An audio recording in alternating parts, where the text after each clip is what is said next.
Good evening and welcome to the Cover One Buffalo podcast. You are joining your host Greg Tompsett, joined by my partner in crime Aaron Quinn. How we doing? It's a Wednesday. It's a victory week and it's Patriots week, which I know is a special week for you. Yeah, being from New England, actually, my phone's been silent this year. Weirdly enough, a lot of my New England friends. We'll get to that. We'll get to that in a little bit. Haven't been there, but yeah, no. Outside of that, it's been kind of an annoying week, man. The trade deadline, Bills fans a little antsy about this team, so that's some stuff we'll probably talk about later on in the show too. But other than that, I'm doing good. I'm ready to kick this show off.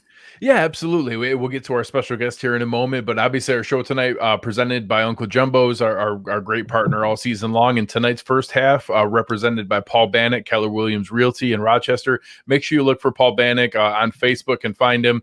You know, a family group that's going to represent you before, after, during the entire buying process, going to help you out and make sure it's a clean, beautiful experience.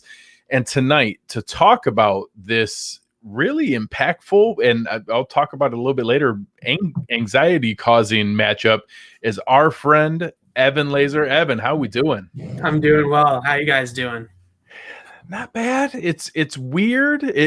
I think both fan bases and teams are in uncomfortable, interesting spaces right now, and I don't like how much I think this game matters. Yeah, that's a good way of putting it. You know, the records definitely don't say it matters all that much, I would say right now for the Bills, but I know there's those stats floating out there for Buffalo of, having a negative point differential at this point in the season and how that usually means regression is coming. But you said we were going to do game predictions at the end. I am not going to pick the Patriots in a game until I see a drastic shift from Cam Newton in the offense. And up until that time, I think that Buffalo definitely should be, as they are, the favorites in this game. And I would actually honestly be a little bit surprised if the Patriots win this game.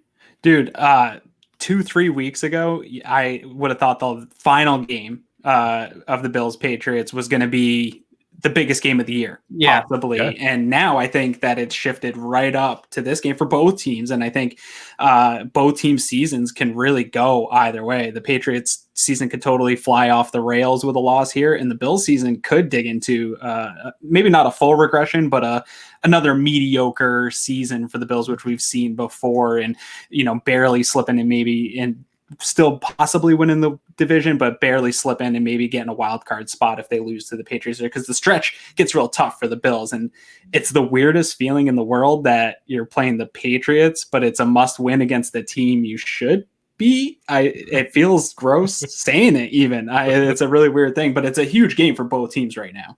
Yeah, it's absolutely a massive game, and I'm definitely here to put some things in your text messages, Aaron. You said that no Patriots fans have been chirping you up into the game, so I'm here to chirp. No, I'm just kidding. I think the biggest thing for the Patriots is that we have never seen anything like this before in the Belichick era from New England, and you have players, even Belichick himself, I think to a degree, asking advice from other people on how to lose, how to pull yourself out of a 3-game losing streak.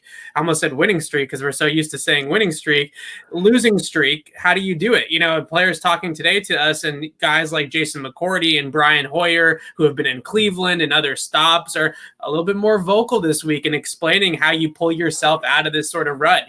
Guys like Devin McCourty or Julian Edelman have never had a 3-game losing streak in their entire careers. So this is totally uncharted territory for everybody. And Tom Brady's locker is no longer in the locker room to kind of think, oh, well, we'll be fine. We got 12. It'll be all be okay. So that's definitely giving an uneasy feeling, I think, to everybody in New England, both inside the locker room and outside. So before we get into some of the specifics here, I think it's been interesting to see how big of a dichotomy there's been with this Patriots season, because you talk about those first 3 games and you open up with, a comfortable win. And then even though that Seahawks game was a loss, it was such a, throwing haymakers back and forth. Cam looked fantastic, clean mechanics, perfect accuracy, trading blows with Russell Wilson. Then you come back with a dominant win over the Raiders. And I think at that point, all Bills fans were like, all right, same old Patriots. We're going to have to do everything we can to get out of here. We were kind of hoping that they wouldn't get the full Cam Newton, but all right, they've kind of saved their season by bringing him in here. what has there been anything you've been able to put your finger on that's changed? Is it injuries or small pieces, or has it been something bigger in this last 3-game slide? It's certainly been something bigger. And I think that there's sort of this teetering going on of not using COVID as an excuse, but also being wary of COVID and what that has caused for this team. And I don't think anybody in that locker room wants to say that Cam Newton contracting the coronavirus, then Stephon Gilmore contracting the coronavirus altered the season in a way that they're going to use it as an excuse. But at the same time, it was something that happened that pulled the Cam out of the Kansas City game 2 days before the game. Then they kind of have a little bit of a mini outbreak. Luckily, it didn't spread completely, but there was a little bit, about 6-7 players, I think it was finally the final number that ended up getting it. And what ended up hurting them more than actually the illness or anything like that itself, the virus itself, was the lost practice time that the starting offense had with Cam Newton while he was quarantining for the 2 weeks that he was out of the facility, about roughly 2 whole weeks there. So they basically, what ended up happening, and from my view, we saw a lot of this out of Cam Newton in training camp, where he was slow through his reads and some throws were good and some throws weren't. And it feels like all that progress that they had made from August through the first 3 games of the season had completely vanished because of the layoff. And now Cam is all the way back to square one, and they're back to repping up what they were doing in training camp, basic install in terms of the mental aspect of it and the physical aspect, the mechanics and the footwork and stuff like that. Like it's the summer all over again in the end of October, which obviously it's no longer training camp and we're playing regular season games at this point. Did you expect that much of a regression? Because I didn't get to watch the full game live when it was happening. So when I watched it back, I had heard and seen on Twitter how poorly Cam played. But then when I watched it, it almost felt like he wasn't grasping the offensive concepts, which I can see what you're saying and getting back into the swing of things, but it almost seems like a real mental regression there with the offense itself. Was it changes to the offense that you've seen, or was it him is my eyes lying to me that he wasn't really seeing the offense the right way and getting his reads the right way? No, your eyes aren't lying. And I wanted to write specifically about a couple of plays where I'm sure you guys are familiar with Haas C juke or Haas Y juke at this point. The Patriots, that's a day one install type of play, right? They've been running it here for 20 years. And they ran it 3 times against San Francisco and failed to convert anything on all 3 of them. And one of them was an interception towards the end of the game to Julian Edelman on the juke route, which is Edelman's route. That's his bread and butter, right? Go sit there in the slot, run an option route. I'm sure the Bills do it plenty with Cole Beasley, kind of shift in and out based off the coverage and go from there. That's his wheelhouse. And they couldn't figure out that basic of a play. And to me, what it looked like, and this a lot has to do with game script, and I was hoping we were going to talk about this anyway tonight, where the Patriots, they need to play the game at one specific way. They need to be able to run the football on offense. So they need to be able to run it 40 times to win the game. That's what they did against the Raiders, and that's what they did against Miami. And then secondly, on the defensive side of the ball, if you're a team that can get into a 12 personnel or a 21 personnel with tight ends and fullbacks on the field and run the football effectively against New England, get them out of their dime defense. They don't really play base defense anymore in the Patriot land. We're a dime nickel defense now with 5 or 6 defensive backs on the field. That works a lot against like Kansas City or teams that just want to air it out on you. That's a perfect strategy. But when you go up against a team like the Niners, who can really lean on you with their running game, then it becomes problematic. Yeah. It's a great call by Taylor. And you can find these mugs in the description below and buy yourself one. Playbook product. Actually, Evan, you'll like these. Go to the description below. There's a lot more Patriots ones. Yeah, than there's more Bills ones. There's more plays There's a lot more plays for the Patriots. So Greg, if you want to get right into the. Sure. We'll start out with Patriots offense versus defense. And, obviously I already talked about the portion of the shift that you saw in the 3 games. And I think that certainly applies very specifically to Cam and in how you described it. But let's talk about some of the other pieces here. I know everybody knows Julian Edelman, and I think there's been the assumption that I certainly came into the year intrigued and okay, I know it was a rough rookie year, but first round pick N'Keal Harry coming out, and then I'm actually a fan of Damiere Byrd.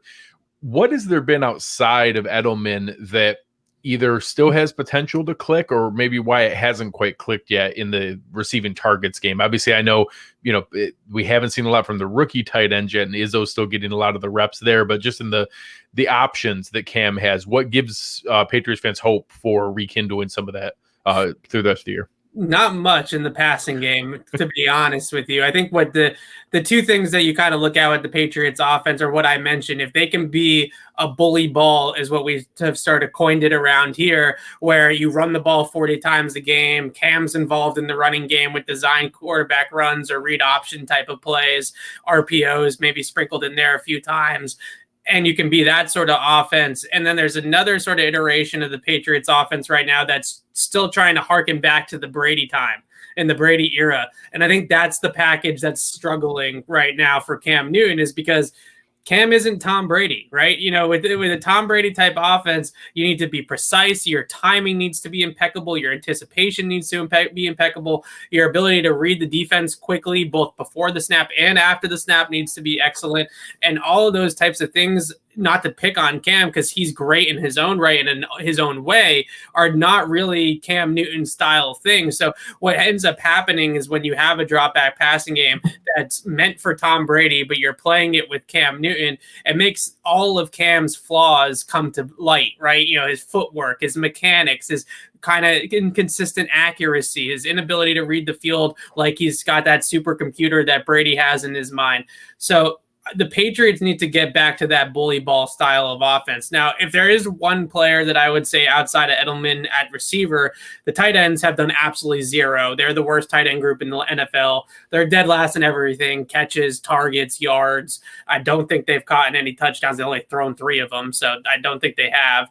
And the only guy outside of Edelman that's really creating plays, I would say, Jacoby Myers woke up a little bit in this last game, but Damiere Byrd is giving them something on the outside. He's a nice piece. He's not a number one. He's not a stud receiver like a Stephon Diggs, but he's a nice complementary piece if you had that guy.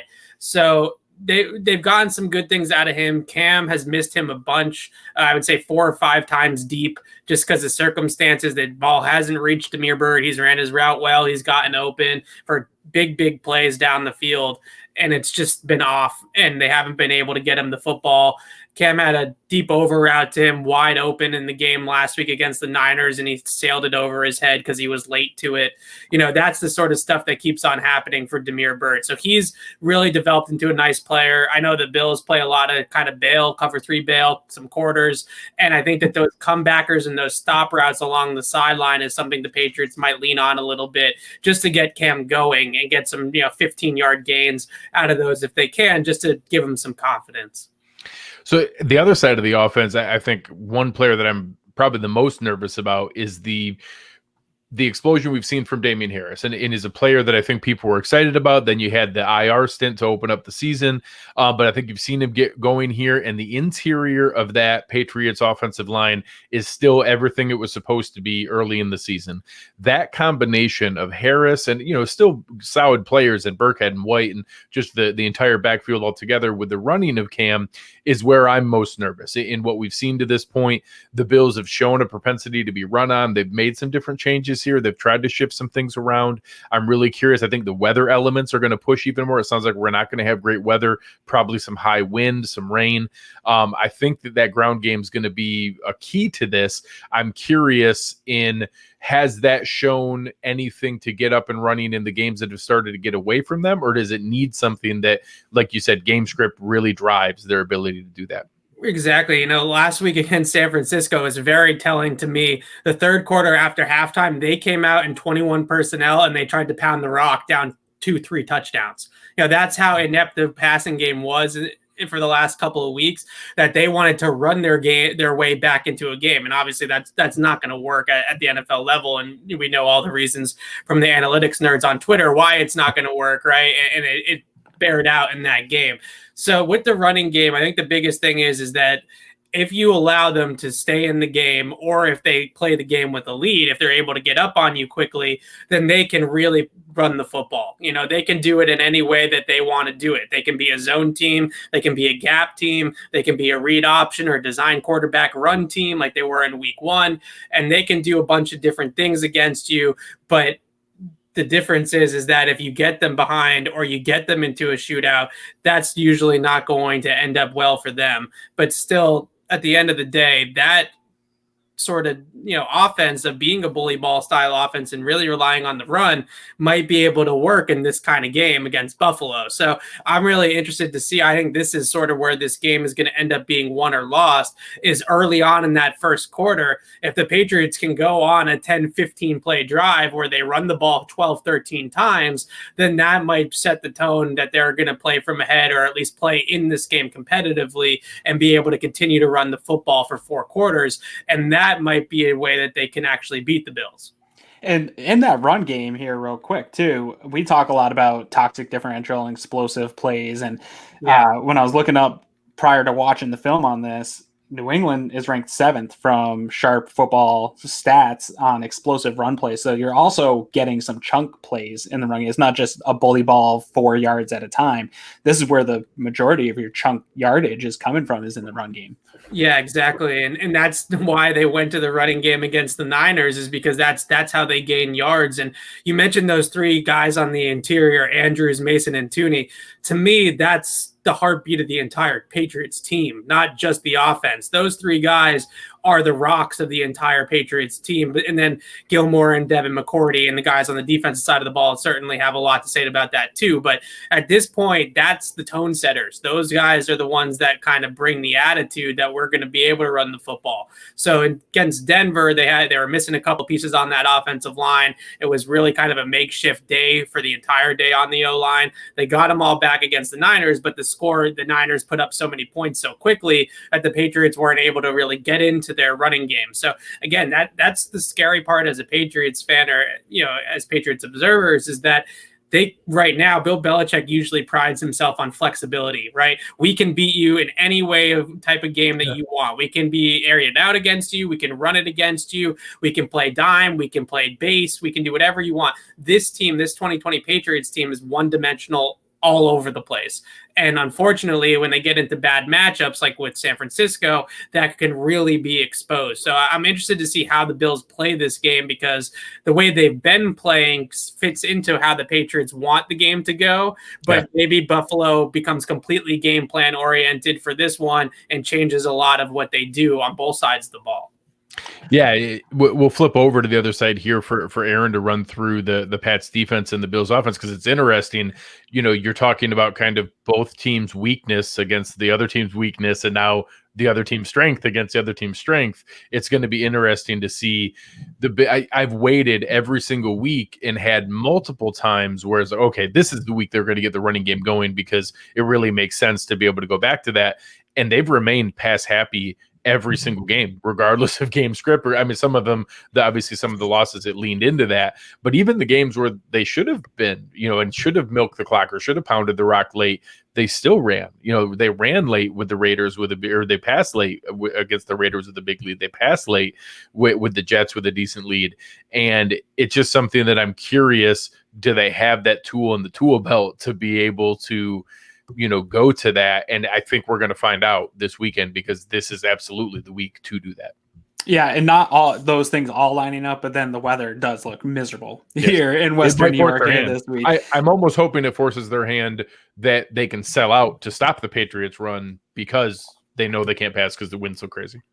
Yeah, it's going to be a tough day weather-wise, even if it doesn't live up to what meteorologists are saying now. I've heard up to 60-mile-an-hour gusts possible, but I don't suspect that's going to be the case. But it gets nasty up here the last couple of weeks. So I do think that's going to be something here. But one thing I want to really talk to you about this defense, usually we break down each piece in each unit of the defense, but I want to talk about a Belichick defense really as a whole here, because even though you guys lost a lot of guys before the season even started to COVID, and that was a majority on the defensive side and in some big spots, I just had this idea that Bill Belichick's such a great coach that his schemes, in the same way kind of a Sean McDermott scheme is, it's more about the scheme itself than the individual parts, right? As long as everyone's doing their job within that scheme, you can get something going. And they still had enough parts, in my opinion. And early on, we saw that front seven flying around. They weren't hitting home on sacks, but we saw guys flying around, creating pressures, creating some havoc. That has kind of disappeared here. And when I'm looking at their DVOA, 25th overall, 25th in the run, 23rd in the pass, these are numbers that I would never have suspected, even from a Bill Belichick defense without all of his players. Kind of break down the kind of overall philosophy of what's going on with this scheme and this defense for us. Well, I think the biggest thing is what you pointed to with the fact that I would say this defense is if I could imagine Bill Belichick's opinion on this defense, if he could tell us all the truth, I would think he probably hates it on paper, because mainly the biggest thing is what I mentioned, is that it's not a flexible defense anymore, right? So he can't do what he needs to do, get week in and week out to game plan to his opponent. And all they can really do at this point successfully, and overall the reason why I think the DVOA numbers and some of the statistics are so bad about the Patriots defense, is that they show those flashes of being that unit last year only in spurts. Right. So they've been talking about this for weeks. The Patriots have, that they are not getting consistent plays, stringing together good plays on the defensive side of the ball. So you might see, 3 or 4 great coverage snaps on a particular drive where they just absolutely lock everybody down. And the next drive, it's a bust, or, somebody gets beat one-on-one or something like that. And you're like, that doesn't look like the Patriots defense that we're used to seeing. So they haven't been overly consistent. But again, I think the thing that fascinates me about this matchup, and I know the Bills, they have a couple of tight ends. Some of them I know are out with COVID and stuff like that. They do have a fullback. I think he's a rookie, though, that's on the roster. Mm-hmm. And how does Brian Daboll want to play this, right? Because the Bills typically play out of 11 personnel when they pass the ball, and they try to air it out now with Josh Allen. And I think if you play that sort of way against the Patriots, that's really the only way that they can kind of stay in this game, is if you play to their strength and allow that secondary to go out there. And Belichick will have something planned for Stephon Diggs, whether it's Gilmore or bracketing him or something like that. And if it's Gilmore on Diggs, then John Brown will see the brackets, or whatever the case may be. They'll have something ready to stop this passing attack. And they have the ability with the personnel that they have to do it, and do it effectively, rushing the passer and also covering guys with all those defensive backs. So the question is does Daboll look at that San Francisco tape and say, well, we got John Brown, we got Diggs, we got some tight ends. Let's put all these guys on the field. Let's run some of the jet motion stuff that the Niners did. Let's run the ball right at the Patriots and play a different style of game. That's not how Buffalo's played all year. So I could understand why he would just want to go with what's working, but that is definitely going to play into the Patriots' strength. And I still feel like Belichick will be able to at least slow down Josh Allen a little bit, because he does have that personnel in the back end to do it.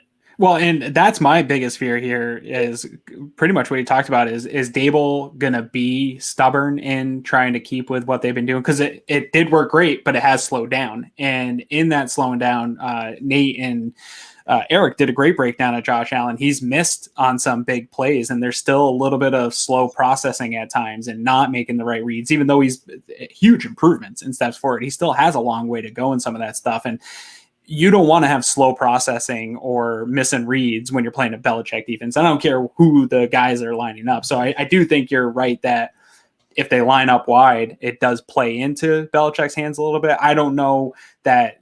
I'm not going to say don't do that, right? Like, you still want to have that option available to you even with this weather, but they definitely need to get the run game going. So let's kind of talk about, that defensive line a little bit. Some young guys up front, getting a little bit more snaps probably this year from COVID than we've seen in that front seven. Tell us about some of these guys, because they're not all names we've seen across the Patriots here for the last 10, 15 years. There's a lot of new bodies here. How are they developing? What do you like out of these guys? Because this is still a development season for the Patriots. Definitely in the front seven on defense. They got a bunch of young players, as you said, bringing along guys like Winovich, Byron Cowart, who was a 5th-round pick in 2019, has had a really big role as sort of a penetrating nose technique. And then they have Lawrence Guy, who's kind of the rock there in the middle. He's our, really sturdy run defender. If you could leave him here after the game, that'd be great. He's a fantastic player, and he's actually really fun to watch because his technique is just so flawless. And there's not very many guys. There's maybe like 8 to 10 guys in the league that hold up as well against double teams as Lawrence Guy. You know, you bring a double team against him on the strong side, he's making sure everybody else has a one-on-one on that side of the ball. And that's how the Patriots are able to stop the run for the most part with, you know, a lot of defensive backs on the field is they're able to keep those guys clean. And Adrian Phillips is sort of a guy that they've signed as a safety, but he's basically a linebacker. I mean, you might as well switch his position at this point. And he plays a linebacker for the Patriots at about 220, 225. And similarly to rookie Kyle Duggar, who's got an ankle injury. I don't know if he's going to be out there on Sunday, but hopefully he will be back. And those two guys have the pop, and then they have that speed and processing speed for Phillips that they can make up for the fact that they're not 250 pounds. So the guy that every offensive coordinator, and I'm sure Daboll's right there with him, that they circle is 51, Juwan Bentley, who sometimes the statistics say he's had a nice game against Denver. I think he had like 12 tackles and a couple TFLs, and everybody was like, oh, that was the best Juwan Bentley game I ever saw. But when you actually watch the tape, what ended up happening was that Pat Shurmur, the Broncos offensive coordinator, was getting him into space so much and really shredding them off play action or misdirection type of plays and making him move side to side that the Patriots just started firing him at the line of scrimmage every single play and basically made him into a defensive lineman and just said, you know, just go in there and either rush the passer or stop the run and don't even worry about the coverage aspect. And they sort of patched it together that way. So 51's the guy, you know, he's the one that people are circling. He's the Waldo, you know, get him into space, get him into coverage, and see if you can attack him. And the Niners did it with jet motion, and it killed the Patriots. You know, little pop passes and handoff jet motions. And my concern is that Daboll's going to see that, and the Bills certainly have a pretty fast guy there in John Brown that can probably take a jet motion 80 yards to the house if the Patriots aren't ready for it. And I'm waiting to see where and when Daboll's going to try to test that a little bit. Yeah, and they will. The jet motion is a big part of the offense, and they'll definitely test that. We got a lot of questions in here, and I got to ask you about it while we're talking about the defense. Our old guy, Stephon Gilmore, we're hearing the rumors. What's going on? Is he going to be on the move? Is he playing this weekend? If he is on the move, what's going on with him, man? It's a really touchy situation at the moment. Stephon Gilmore, we woke up this morning and found out that he put his house on the market here in Boston, and that's always sort of how it starts, right? You know, that's always the beginning of the end, is the old house going on the market. But that restructuring of his deal was basically this is the last year anyway, right? It was an advance of money. So basically, to sum it up for you, he's a free agent after the 2021 season, and he's going to want one more big contract, and it's not going to come from the Patriots and Bill Belichick. And I don't know if that's actually been told to Stephon Gilmore, or if the Patriots are kind of saying this is our number, which is their typical MO. They say, you know, this is our number, and if you want it, then you can take it.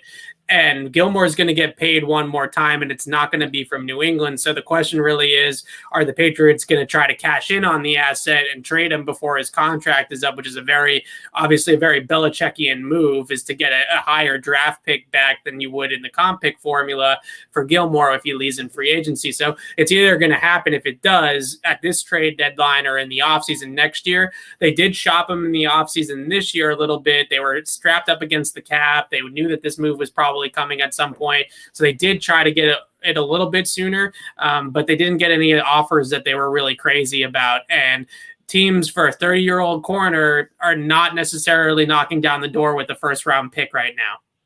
Yeah. Well, before we get you out of here, we got to put you on the spot. Yeah, let us know. You hinted at it earlier.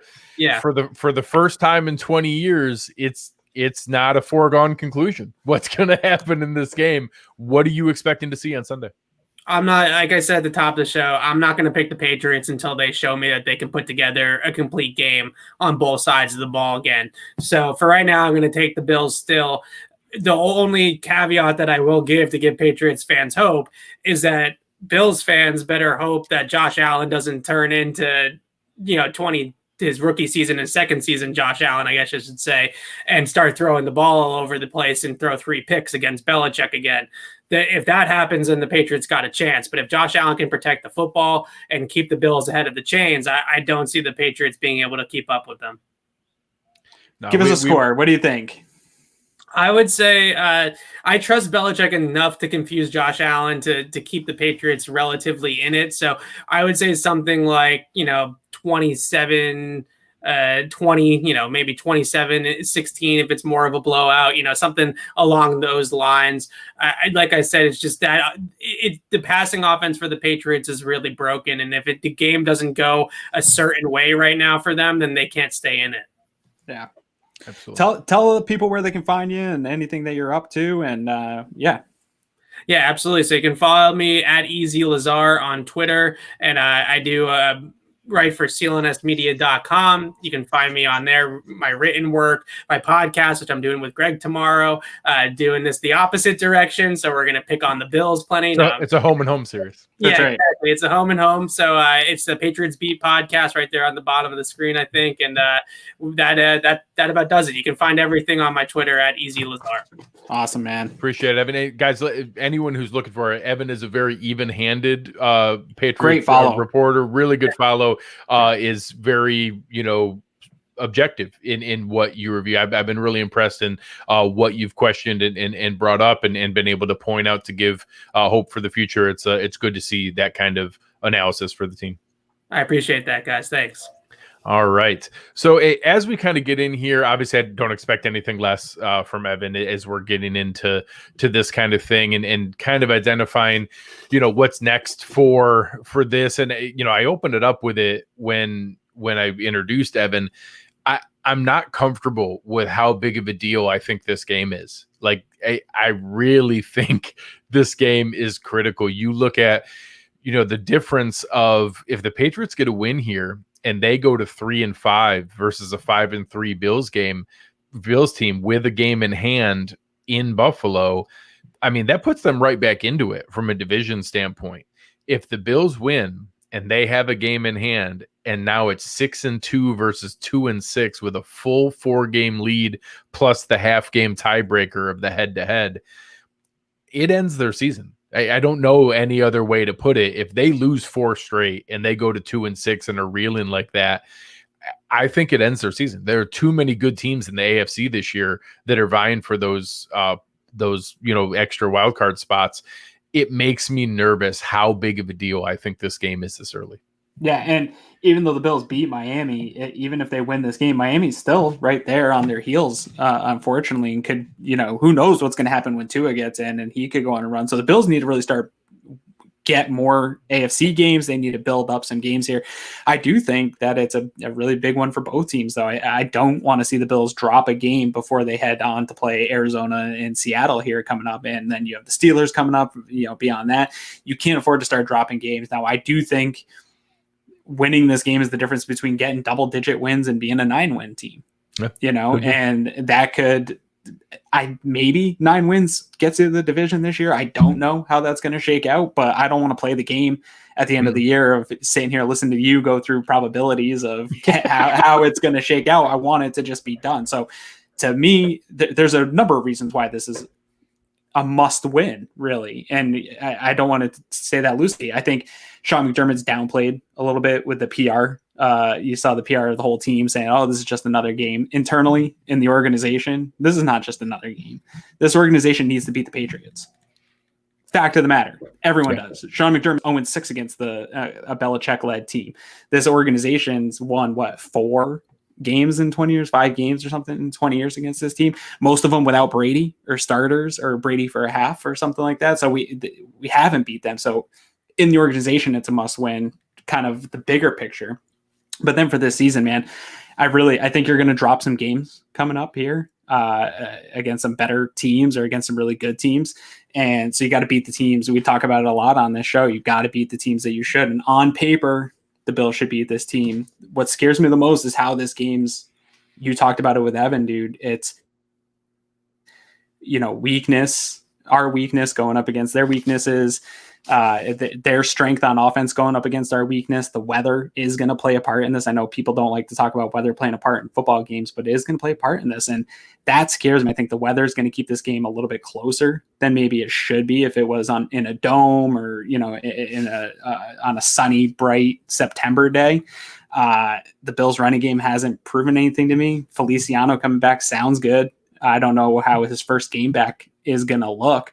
I'm nervous, man. I'm not going to lie. I'm sitting here. I shouldn't be this nervous looking at a 2-win team, but I'm very nervous.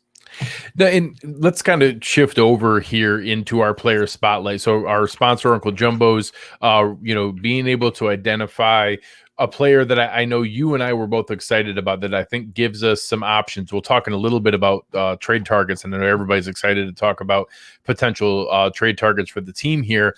One of the reasons that I think both you and I have cooled a little bit on the immediate need for an upgrade in the secondary, unless it's a significant one, in the Desmond King area, is because of Dane Jackson. And talk a little bit about some of the film you looked at in what we might have in the 7th round pick. Yeah. So I do want to, I think there's a little bit too much excitement maybe in the fan base on Twitter. I think he showed out really nice. When you have a 7th round pick come into his first NFL action ever, no preseason. Yeah, so he didn't even get game. that this year. First game, gets 100% of the snaps. I was expecting when I turned on the film to see more, we saw on the plays he was targeted, we saw really nice plays. And our friend Bruce Nolan talked about that with Taron Johnson a couple weeks ago. Like, you can't just look at the plays guys are targeted. So when I went back, because we saw that from Cam Lewis. Cam Lewis had some plays that he probably wanted back, even though fans thought it looked good because he wasn't targeted. When I went back and looked at Dane, there wasn't a whole lot of mistakes that you would expect out of a 7th round rookie. He didn't look out of place really at any point in the game. He looked like he fit right into this rotation, and that's good enough for me, right? I don't need Dane Jackson to come in and beat out Josh Norman and Levi Wallace and be cornerback number 2. I think there's fans out there that might think that he needs to be on the active roster immediately and be inserted, ahead of those guys. I don't think that's the case at all. But what I really want to see is Levi Wallace getting healthy here. I want to see a rotation of not just Levi Wallace getting 100% of the snaps, but a rotation between Levi Wallace, Dane Jackson, Josh Norman once he gets healthy, Cam Lewis and Taron Johnson rotating at that slot. I think that's the best bet for the Bills right now. I think they can still scheme up enough stuff where they can hide some of the deficiencies in some of these guys, where they don't need to go out and get a big deal. I know people were pounding the table today for the Bills to somehow find a trade for Stephon Gilmore. Like, that's not where we're going. A little bit why that's not possible. Yeah, and that's not what they're doing. I think they want to. When they brought in Josh Norman, I think they wanted to sort of have a cornerback by committee. I don't have anything to base that on, but I think they wanted a nice rotation at cornerback of guys that can play within the scheme. And Dane Jackson does that. I think he's a much chippier Levi Wallace. Michael Burke's here saying he's a very aggressive in college. He is very aggressive. Yeah. And he's also not really out of place all that much with being as aggressive as he was, at least in this one game that I got to watch. So I do want to see him. I would love to see him get up on the active roster here. I want to see him on the game day here this week. He's earned, in my opinion, more snaps here at the NFL level. I think it's just a matter of time before they sign him to the team here, especially with whatever's going on with the club on Cam Lewis's hand. We don't know. And what I want to see this week is if Cam Lewis can go, can Dane play inside and out? I don't know that yet. And that's something I really want to see. Yeah, this question here, has he surpassed Cam Lewis and Taron Johnson? I still see him separately. I think he's more of an outside corner. I think people were excited about the possibility that he could play nickel. We haven't seen it. So I don't want to assume that. He didn't do it a lot at Pitt. At Pitt, he was an outside corner because when you're a good NFL caliber, cornerback at a school like Pitt, you're going to play probably the other team's number 1 receiver. So he didn't play a lot of nickel there.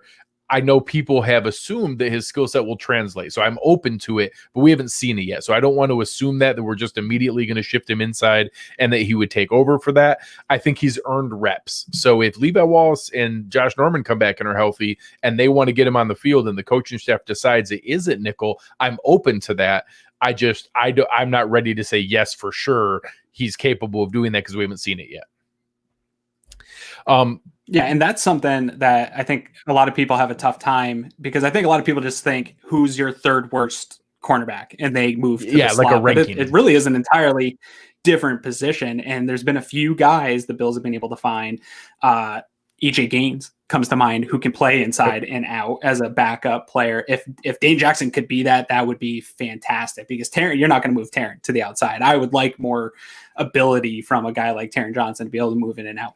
Also, I want to urge fans with what I was watching, kind of talking about the cornerback room and as a whole. Taron looked pretty good last week with Matt Milano getting back in some of the passing reps. He had a huge third down stop. He had a really good, pretty much a good day passing. There was that one hiccup we've kind of discussed offline on that 3rd and 20, which I still don't think was necessarily on Taron. And, it was a bad play for the defense, but it was more of a good throw by Darnold than it was a blown coverage by any one individual. He sort of baited in Darnold to make that throw from the opposite hash, and then Darnold did it, and he threw a great throw, and Taron misjudged it. So it looked worse than it was. He looks good. I want to see Levi Wallace get back here, because he was starting to look better right before that injury too. So I think the cornerback room as a whole isn't as much of a need as fans think it is here heading into this trade deadline. And you hear the names like Worley, and they connect the Panthers. I think if you get Worley, I honestly think he's the last guy in the depth chart literally now, like opinion. 6th or 7th. So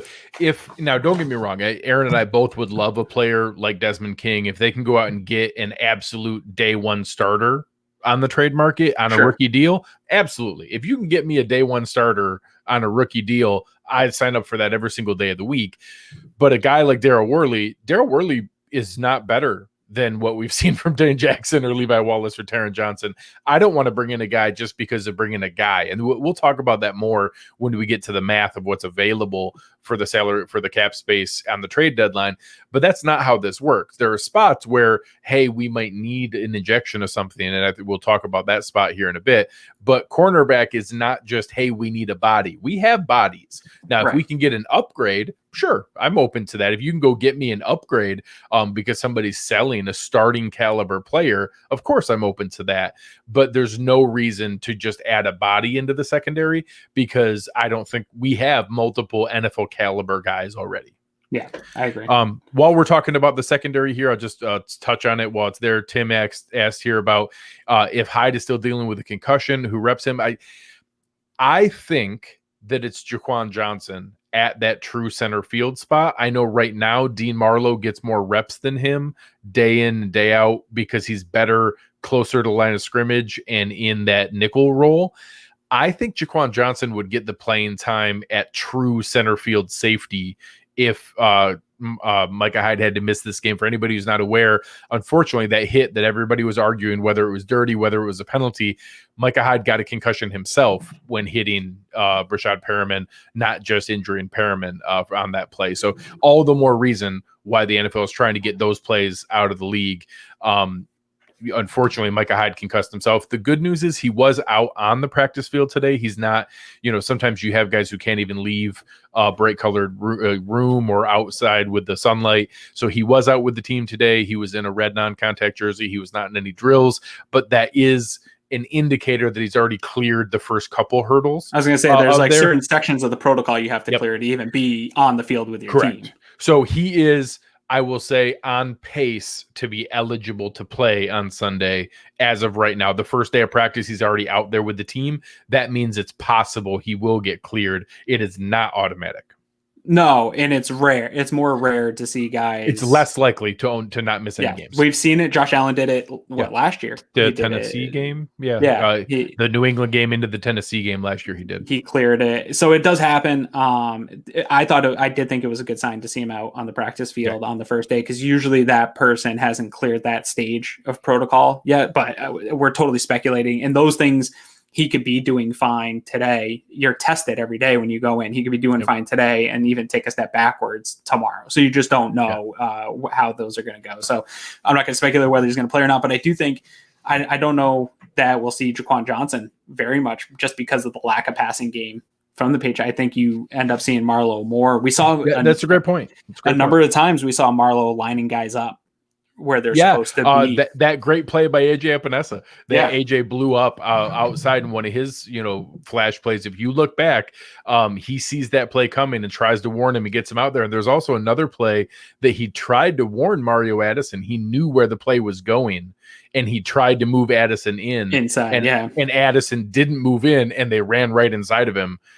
for a pretty solid gain, and you could tell that he knew where the play was going. So it just shows what a savvy, smart veteran could do. He lacks some physical gifts. He's not great in coverage, but I think that the coaches are going to pick one of those guys to roll out. They're going to go with a guy they trust to know where everybody's supposed to be, because that's a big part of what Micah Hyde does. So I do expect to see a healthy amount of Marlowe if Hyde's no-go. Yeah. So we'll switch into our next segment. Our sponsor, Westher, to make sure you're checking them out. 23 dealerships all throughout New York State. Anywhere that you want to get a car, they'll be able to help it out. And when you get ready to pick out that car, you got to get down to numbers, and we're going to talk about that here. So a handful of the names that have gotten thrown out there. Everybody's heard, why don't we trade for Stephon Gilmore? Why don't we trade for J.J. Watt? The reason's why, because we don't have any money. So the Bills have about $4 million in cap space. Everybody in season, whether you go to overthecap.com or SpotTrack, it's not a perfect number because there's a lot of moving parts. Every time that they release a guy and bring a guy back, there's moving money at all times. It's about $4 million. Some have 3.9, one is 4.2, but it's right around there. To bring anybody in, it would cap that out. So the players that I've been looking at are looking at guys on rookie deals or on cheap deals. So you've seen Marcus Golden get moved. I looked at him because he was on a $3 million deal. There was about $1.5 million left. It was doable. The same with Danny Shelton. With players like the Bengals, it's why I was looking at Carl Lawson. People were asking about Carlos Dunlap. Carlos Dunlap has like $11 million on his contract next year, and $7 million of it counted this year. You couldn't do that trade unless you got them to take back a player. So before we get into any wish list items, I know people saw the report earlier from Dan Graziano that apparently it's being discussed that Trent Murphy could be traded. The reason that might happen is the only way to create cap space during the year is to trade away a player. Any vested veteran, which means any NFL player who is outside of their rookie contract that gets released after week 1, creates no cap space. All of their contracts are guaranteed once they make the week 1 roster. So guys like Lee Smith, or what would have been, people always used to clamor for Patrick DeMarco, or guys like Tyler Kroft and Trent Murphy, their contracts are guaranteed. Cutting them creates no cap space. So being able to do that doesn't open anything else up. Now, that's why you hear about some players that they have veterans that wait till sign till week 2 because it gives the team more flexibility. Right. So now the one exception there is if Trent Murphy gets traded, he could create about $4 million in cap space additional, 4.1 million by my calculations. 8. Yeah, that would get it to 8. So the only 2 scenarios I see that happening are, one, you get a legitimate offer for Trent Murphy, like a 5th or 6th round pick, where it's, hey, that's a legitimate offer. It's a real draft pick. That's what Marcus Golden just went for. That's what Carlos Dunlap just went for. If you get offered a 5th or a 6th round pick, I see we have 9 guys. They're sitting somebody every week. They can make that work, and it's worth it to get that cap space. Or that they simply need to move him because they have another trade lined up that's more than $4 million and they need that money, in which case they can simply offer to find any other team willing to take him, where you would say, hey, we'll trade you Trent Murphy and our conditional 7th round pick for your conditional 7th round pick just to absorb his contract. I don't expect that to happen, but those are the only 2 scenarios I could see. See, and I think your second scenario of using him to free up space for another trade is the one that makes more sense to me. But that is so difficult. I think the probability of it all coming together in the next, 5-6 days, or something, is very difficult because they're going to have a trade in place with some team, and that team's probably not going to be the one to take on Trent Murphy in his cap. So you're going to have to line up another trade. And that's really tough to do. I know that Bean was able to do that with the Ronald Darby and then the Sammy Watkins deal and moving all those pieces around. But he talked about how difficult that was to have all these things in place. And if one of them falls through, if you end up trading Trent Murphy just to swap picks and get cap, and you don't do anything with that cap and you lose Trent Murphy for the rest of this year, I know people don't love Trent Murphy, and that's fine. But if you're just swapping for the cap and not getting anything really in return, I think Bean and McDermott would rather keep Trent Murphy. And there's been a lot of calls to just cut him. Like you said, that doesn't make sense. He's a fine, productive player. He's an NFL caliber player. And now that we've already guaranteed his contract, you don't cut him just on principle. No, and if he's on the roster, he's gonna get more snaps than the other guys behind. He still got 42% of the snaps here last week, so he'll get his snaps.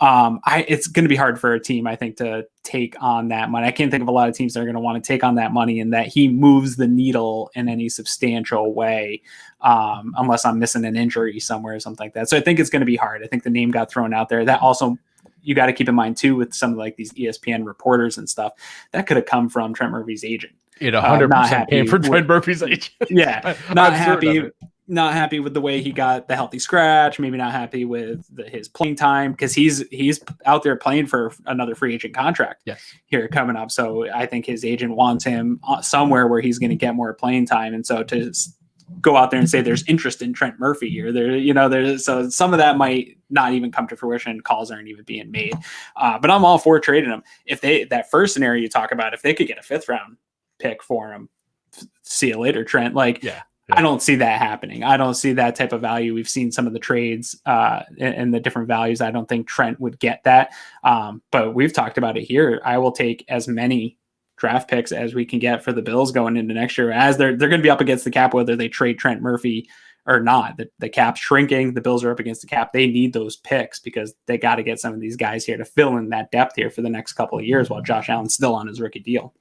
Yeah, and we'll go into the one spot. So when we talked about the reason that we didn't see any value in signing Darryl Worley is because we have bodies, we have guys that do that job, and he's not an upgrade. Obviously, anywhere we can get an upgrade. If somebody wants to give us Evan Ingram, sure, I'll take him. If somebody wants to give us some talented player who would immediately start, of course, we would be open to that. I'm not anticipating that. The one spot that we've consistently had a challenge with is we don't genuinely have a one technique defensive tackle on this roster. We have multiple guys who are doing their best to do it, but Ed Oliver is better as a 3-tech. Quentin Jefferson is better as a 3-tech. Vernon Butler is better as a 3-tech. Harrison Phillips is not rehabbed and prepared to play in the way that they were hoping. We don't have a one technique defensive tackle on this roster. So there's 4 names I'm going to reference here.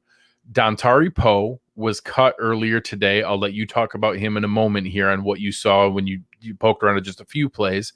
The others are 3 potential trade candidates. All 3 are on cheap deals. So one is, I think, our favorite. Dalvin Tomlinson is a pending free agent for the Giants. His rookie contract is about to expire.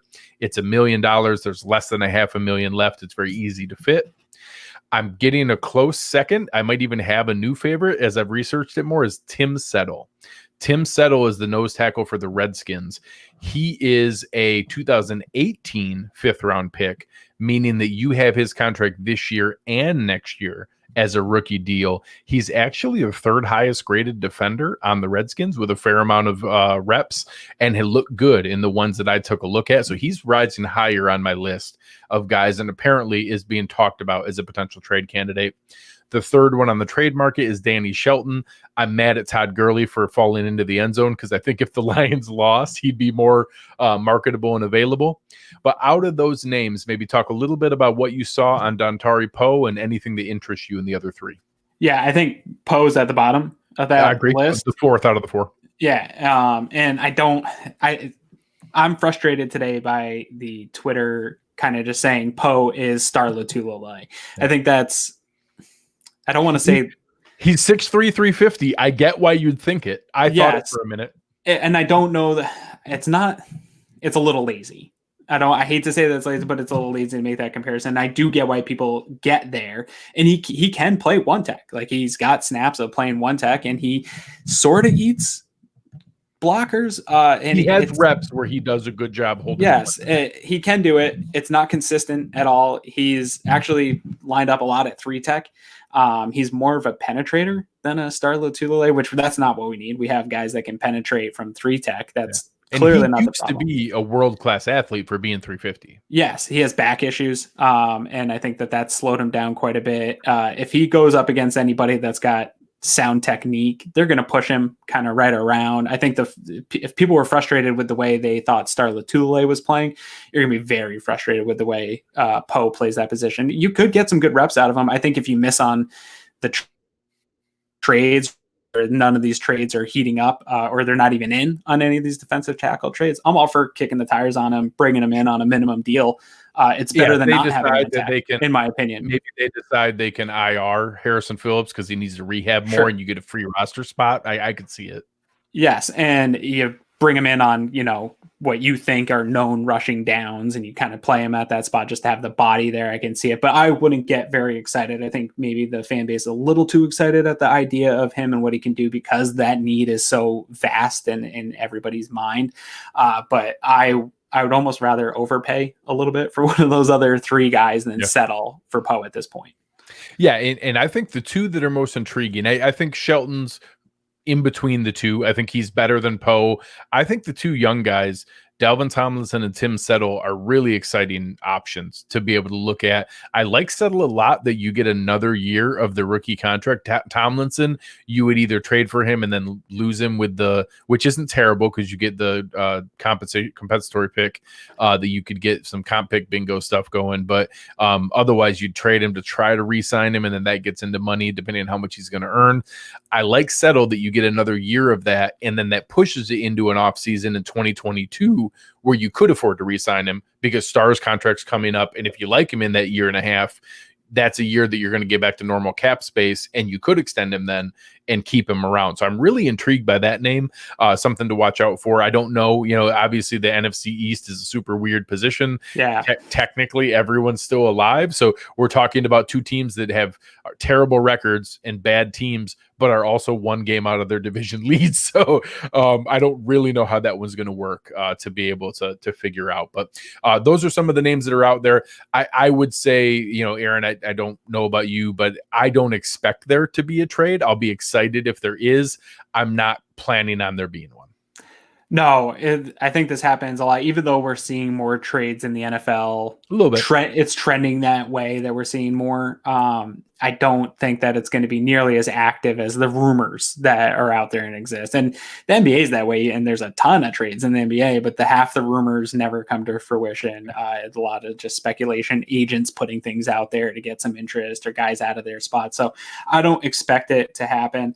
If some team out there really just wanted to unload their starting guard, I would be all for that, but I don't expect that to happen either. But yeah, I think a lot of the positions people, here on Bill's Twitter are looking for it. For me, it really comes down to the one tech. I don't need a pass rusher. I'm not going to get mad every time a pass rusher gets traded. It's just, would it be nice to have extra of those things if cap didn't exist and assets weren't valuable? Yes, sure, I would love all those things. But I do think the Bills need to hang on to as many draft assets as possible. And why I like those younger guys that you mentioned at the one tech is the ability to potentially get them in and then sign them, or in Tomlinson's case, get him in and then you get a pick in return after you traded a pick to get him. So I want to keep as many draft assets as possible, even if we do get somebody. And that's going to be, I think, a hard balance for Bean, because I know he wants to hang on to those draft assets here going forward as much as possible too, more so than I think fans do. But yeah, I don't expect really anything to come to. I honestly expect them to kick the tires on Poe here in the next week, and probably will bring him in on a minimum. Yeah. So there's a couple names that come up with the Giants. Obviously, people brought up Evan Ingram. I don't expect that. If I don't want Evan Ingram. If they're going to kick the tires on a guard, if they want to get rid of Kevin Zeitler, I'd take him. Yeah.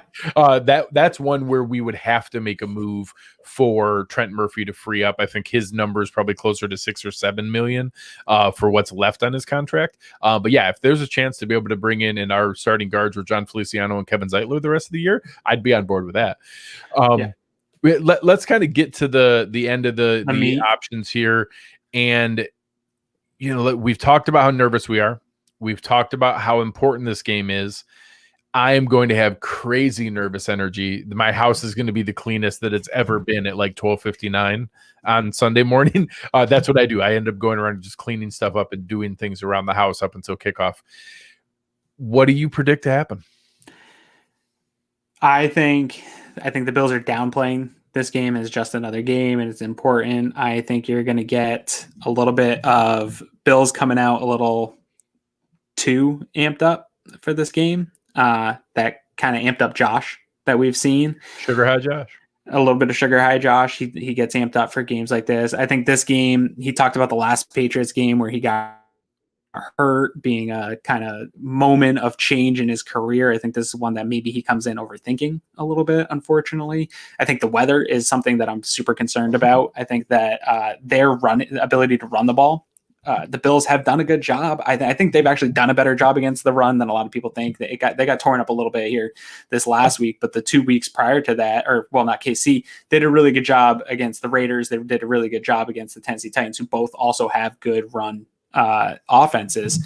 So they faced a number of teams that can do it. I don't think it's going to be able to hold up here in the weather with the Patriots having something to prove. I don't like this game at all, to be honest. I really don't. I hate to do it, but I'm going to pick the Bills to lose here. It's going to be close. I think it's going to be sloppy. It's going to be one of those really annoyingly close and sloppy games. I have it 19-17 New England Patriots coming out with a win. I think Bills Twitter melts down. I think people start freaking out because they didn't make any massive trades. I don't think it's the end of the season. I think it changes my expectations of the team if they drop this game. I think that they're more, a borderline still playoff team and playoff caliber team, but they're not the competitor I think that I thought they were. So that's really where I'm so nervous about is I do think that this really kind of changes my expectations of the season if they do drop it like I think. So I'm going to talk to the fans listening and the guys in the chat because Aaron and I are no longer at speaking terms. 3 minutes. I'm not at that point. I've seen too much from the Patriots with how they've struggled. I think the Bills know how dependent they are on both the running game and the game script. I think they're going to be aggressive early offensively. I think fans, you're going to know by the end of the first quarter how this game's going to go. If the Bills are first and get up early, it is going to be incredibly important. Just like that Titans game, when we saw what happened early on, and it just tilted the outcome of that game because of the stupid early turnover and that quick touchdown. I think we're going to know very quickly. I expect the Bills to come out really aggressive offensively. I expect them to come out selling out to stop the run because they know that's the Patriots' only shot to do this. There is nobody that's beating them over the top. They don't have any deep threat whatsoever on this roster, and they don't have a quarterback who can get the ball to that guy even if they did. They are going to sell out to stop the run, and we're going to find out very quickly, can they do it? If they know what's coming and they know that's their only option and they sell out to stop it, and the Patriots can still run on them, that's going to tell you all you need to know about the rest of this year because of some of the other teams when they go to play at Pittsburgh, when they go to play at Baltimore, when they go to play Kansas City again in the playoffs, Tennessee again. If they can't figure out how to do that, it's going to tell you all you need to know. I think they can. I think that I think you're right about all the buildup. I think the team knows it. I think McDermott knows it in his heart. He's not going to admit it. He knows how important this game is to get Belichick when he has a chance. I think the Bills are able to pull this out because they come out early. I don't think there's any scenario where it's a close Bills win or a Patriots blowout. I think it's either a close Patriots win or a Bills blowout because I think if that team gets up, they're going to be able to do it. If the Patriots get up early, they're going to be able to hold on and win this game close. I think Buffalo's going to be able to win. I think it's going to be ugly, and I think it's going to be like 23-9. I think that they're going to have multiple field goals. I think it's going to be an ugly game. I think that they're going to be able to get up early enough to get them out of what they're doing. I'm going to pick 23-9 Buffalo, that they're going to be able to pull this game out because I don't think the Patriots are going to be able to get their offense back together after what we've seen the last 3 weeks. Yeah, I agree with you 100% on the what we see in the first quarter is going to dictate this game, and that if the Bills don't jump out to a lead, that this is going to be a slow, ugly ball control game, and I don't like the Bills' chances in that. Bet all your money on the under. Put all your money on the under. Yeah, especially with the weather. And part of me picking the Patriots in this is the old classic reverse jinx. I like it. I have to put that out in the universe, and I can't do it until we do it. Yeah, you know what I mean. And until the Bills, you said, McDermott's never beat Belichick. Yeah, and it goes beyond and I know you can't compare old regimes and teams. It's just until that monkey is off this organization's back. And I've never seen Belichick lose 3 games in a row, let alone 4 games in a row. So I don't even know what's going on. My brain can't comprehend all the things that are going on right now that I'm seeing. And it just feels weird the way it's lining up. But I agree with you. If they can get out to a lead first quarter, I'm going to sit back feeling a lot better about this game. But if this thing's close and the Patriots get out to a lead in the first quarter, oh man, it's not going to, I'm going to stay the hell away from Twitter. I might even have to stay away from Slack if that starts to happen. It'll get ugly. Yeah. So, all right, folks. Thank you so much. This is going to be a really big week for both teams. If you enjoyed what you're listening to tonight, go and give us a rating or review. Our friends at T-Shirt University are going to be doing another gift card giveaway. Anyone who gives us a rating or review from today until the end of the game, we are going to pick out a winner. I saw the shirt that G-Funk Jimmy picked out. It's awesome. Check out what they have going on. You're going to be able to enjoy it. Give us a rating, give us a review, tell a friend about the show. We really appreciate it. Thank you to our sponsors at Uncle Jumbo's. Thank you to West Her. Thank you to Paul Bannock Realty. Make sure you're checking them out. Aaron, where can the people find you?